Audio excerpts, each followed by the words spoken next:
Halo, selamat pagi Smart Student. Ketemu dengan saya, Miss Bintang. Kali ini kita akan membahas tentang pengontrol panas pada tubuh manusia. Ya, kita udah tahu ya jenis-jenis suhu tubuh ya. Nah, kalau udah ada suhu tubuh, pasti ada dong pengendalinya atau pengontrolnya. Ada nggak yang tahu organ apa yang mengontrol suhu tubuh manusia? Ayo, ada yang tahu? Nah, namanya itu adalah hipotalamus. Saya ulangi ya, hipotalamus. Hipotalamus itu berada di tengah kepala kita, tepat di bawah otak kita. Nah, ini juga terbagi dua. Yang pertama itu adalah hipotalamus anterior dan yang kedua hipotalamus posterior. Apa bedanya? Fungsinya yang berbeda. Yang pertama, kalau anterior itu mengatur pembuangan dari suhu tubuh kita. Sementara yang posterior tadi adalah organ yang mengatur penyimpanan suhu tubuh kita. Kalau ada yang dikeluarkan, berarti ada dong yang disimpan. Nah, itu dia. Oke, tadi kita sudah berbicara tentang suhu tubuh dan organ yang mengatur suhu tubuh kan. Nah, sekarang yang ketiga kita akan membahas tentang faktor-faktor yang mempengaruhi suhu tubuh kita. Ada banyak loh, tapi kali ini saya akan menjelaskan 10 faktor-faktor yang mempengaruhi suhu tubuh kita. Apa saja itu? Yang pertama itu adalah umur ya atau usia. Jadi umur itu sangat mempengaruhi suhu tubuh manusia, baik itu bayi, kemudian udah semakin dewasa, dan kalau metabolismenya itu semakin masih produktif, maka suhu tubuhnya akan tinggi. Tapi kalau tidak produktif lagi, maka suhu tubuhnya akan menurun. Nah, yang kedua itu adalah hormon. Nah, hormon itu ada banyak jenisnya, ada hormon pertumbuhan, kemudian ada hormon tiroid, kemudian ada hormon kelamin. Nah, hormon ini berfungsi atau bertugas untuk mempercepat metabolisme juga. Bisa sampai 10 atau 25% loh mempercepat metabolisme kita, ya. Oke, nah yang ketiga itu adalah stres ya.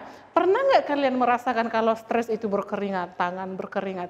Itu kenapa? Karena ada saraf simpatisnya yang menunjukkan kamu sedang stres. Yang keempat itu adalah lingkungan. Lingkungan kita dimanapun kita berada sangat mempengaruhi suhu tubuh kita juga ya. Apalagi dengan kulit ya.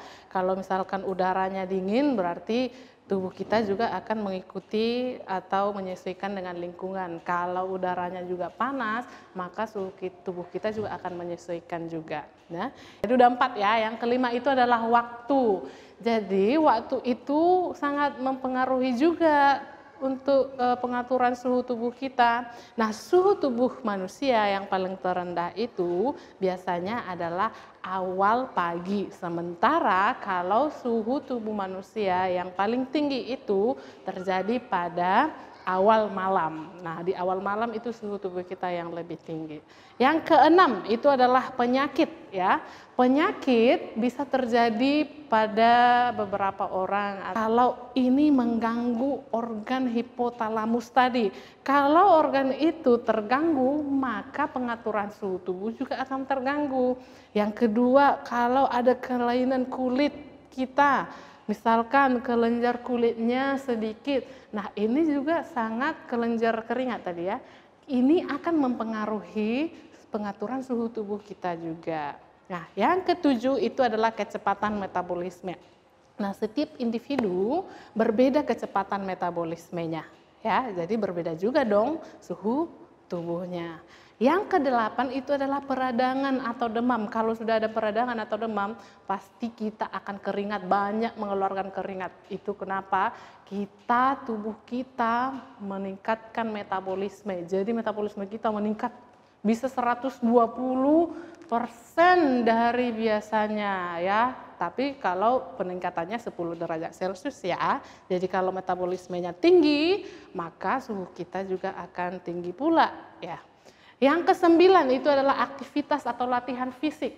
Selain meningkatkan laju suhu tubuh kita tadi untuk aktivitas, dia juga mengakibatkan gesekan antar otot. Kalau sudah terjadi gesekan di antara kulit kita atau otot kita, maka menghasilkan thermal dong ya, panas. Maka tubuh kita juga akan semakin panas. Jadi suhu tubuh kita juga semakin meningkat. Nah, yang ke-10 adalah jenis kelamin. Jadi jenis kelamin wanita dan laki-laki itu berbeda. Biasanya laki-laki metabolismenya lebih tinggi, makanya suhu tubuhnya juga lebih hangat. Oke, itu faktor-faktor yang mempengaruhi suhu tubuh kita. Oke, tadi kita sudah bicara tentang faktor-faktor yang mempengaruhi suhu tubuh kita kan. Nah, sekarang kita mau tahu bagaimana sih proses kehilangan panas dari kulit kita atau melalui kulit kita. Nah, yang pertama itu adalah radiasi, yang kedua evaporasi, yang ketiga konduksi, dan yang keempat konveksi. Kita bisa lihat di layar ini, supaya cepat mengingat, ingat aja huruf depannya, REK. R-E-K-K ya, R-E-K-K. Jadi gampang diingat. R-nya untuk apa? Nah, R-nya untuk radiasi. E-nya untuk apa? Evaporasi. K yang pertama untuk apa? Konduksi. Dan yang keempat adalah K, konveksi. Nah, saya mau jelaskan nih satu-satu ya. Yang pertama, radiasi. Radiasi itu mungkin kalian sudah pernah pelajari, berarti tidak ada perpindahan panas yang tidak ada perantaranya ya.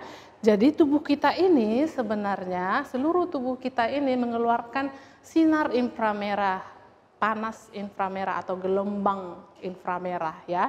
Nah, itu dikeluarkan oleh tubuh kita, disebutlah itu radiasi ya, mengeluarkan panas, gelombang infrared dari tubuh kita, itulah radiasi.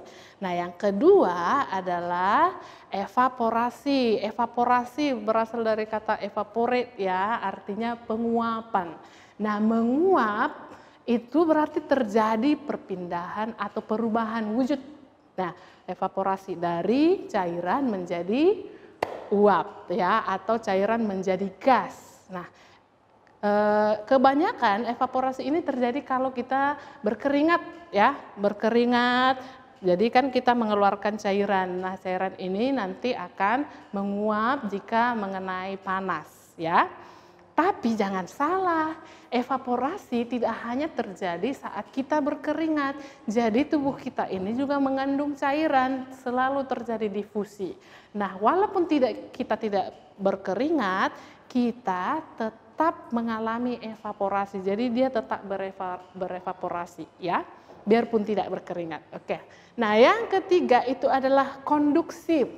Nah, konduksi itu terjadi apabila kulit kita menyentuh benda di sekitarnya ya, bersentuhan langsung dengan benda sekitarnya. Misalkan saya pegang nih boardnya di sini, papannya. Nah, suhu tubuh saya akan mengalir atau berpindah ke papan board yang saya pegang ini karena suhu saya lebih tinggi daripada suhu board yang saya pegang.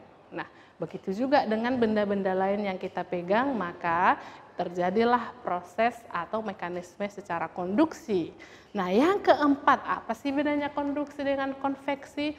Nah, kalau konduksi tadi itu benda padatan, nah konveksi itu perpindahan panas antara melalui air dan udara ya. Tapi harus diingat udara yang bergerak ya, udara yang bergerak.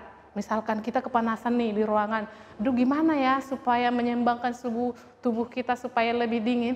Caranya nyalakan AC, kan ada udara, jadi dia akan menetralisir tubuh kita semakin dingin. Kemudian bisa dengan kipas angin, jadi dengan merasakan angin itu kita merasa lega, merasa lebih segar. Nah, itulah konveksi. Oke ya, tapi dari keempat-empat ini kira-kira yang mana sih paling besar dalam berperan menghilangkan panas dari kulit? Nah, yang paling besar itu adalah radiasi, karena seperti yang dibilang tadi, kita tidak bisa lihat ya gelombang infrared itu, tapi sebenarnya seluruh tubuh kita ini selalu menghasilkan gelombang infrared itu atau radiasi. 60% dari seluruh kulit itu dari radiasi ya. Oh ya, ada lagi nih satu contoh, ada gambar ya. Dari gambar ini kita bisa lihat di gambarnya anak yang sedang duduk, kita bisa lihat radiasi dari sinar matahari, kemudian tubuh kita memantulkan sinar itu atau panas dari gelombang infrared. Kemudian kita lihat evaporasi, terjadi penguapan baik dari kulit, dari mulut kita juga terjadi penguapan. Nah, kemudian ada konduksi dia kan duduk di kursi, jadi dia bersentuhan langsung dengan benda lain, jadi mengalami konduksi. Nah, konveksi itu di sekitarnya ada angin yang bergerak. Oke ya. Selanjutnya ada lagi loh, banyak loh tentang suhu tubuh ini. Oke, yang kelima yang perlu kita bahas itu adalah hubungan suhu tubuh dengan cairan tubuh. Nah, sebagian besar tubuh kita biarpun terlihat dari luar itu seperti solid ya atau padatan, di dalam tubuh kita ini sebagian besar itu adalah cairan tubuh kita ya. Cairan tubuh kita ini berhubungan dengan apa yang kita minum, kemudian apa yang keluar. Semakin banyak kita minum, maka kalau berkeringat juga keringat kita akan banyak. Nah, jadi ini juga berhubungan. Nah, bagaimana dengan cairan tubuh yang keluar dari tubuh kita atau disebut dengan keringat? Ya, itu terjadi kenapa? Karena tubuh kita merasa panas, lebih panas daripada lingkungan kita. Karena udah merasa panas, jadi tubuh kita atau hipotalamus menyuruh kita untuk kulit untuk mengeluarkan keringat. Gunanya apa? Untuk menetralisir, menurunkan suhu tubuh kita. Jadi kita seimbang panasnya dengan lingkungan kita. Jadi karena panas keluar cairan, nah cairan ini membantu mendinginkan tubuh kita ya. Oke, semakin banyak kita minum, maka keringat yang dikeluarkan juga semakin banyak. Oke, nah ada nih yang terakhir satu lagi, hubungan suhu tubuh dengan sel eritrosit. Pernah dengar nggak sel eritrosit? Sel eritrosit itu adalah sel darah merah. Nah, kita memiliki darah merah, sel eritrosit. Oke, kalau kita merasa panas, pembuluh kita mengembang loh, ya. Atau semakin banyak sel eritrosit kita, pembuluh kita mengembang. Nah, itu yang mengakibatkan pipi kita atau badan kita terlihat memerah. Nah, itu berarti terjadi pengembangan pembuluh darah, banyak eritrosit. Jadi pengontrol panas pada tubuh manusia banyak yang dibahas di sini. Yang pertama tadi udah tentang jenis-jenis suhu tubuh, ada 3. Kemudian organ pengatur suhu tubuh, hipotalamus. Kemudian faktor-faktor yang pengaruhi suhu tubuh ada 10 loh. Yang keempat, mekanisme kehilangan panas melalui kulit, ada 4. Yaitu REK tadi ya. Dan yang kelima, hubungan suhu tubuh dengan cairan tubuh tadi yang mengeluarkan keringat karena panas. Dan yang terakhir adalah hubungan suhu tubuh dengan sel eritrosit. Sampai di sini dulu kita, sampai ketemu di lain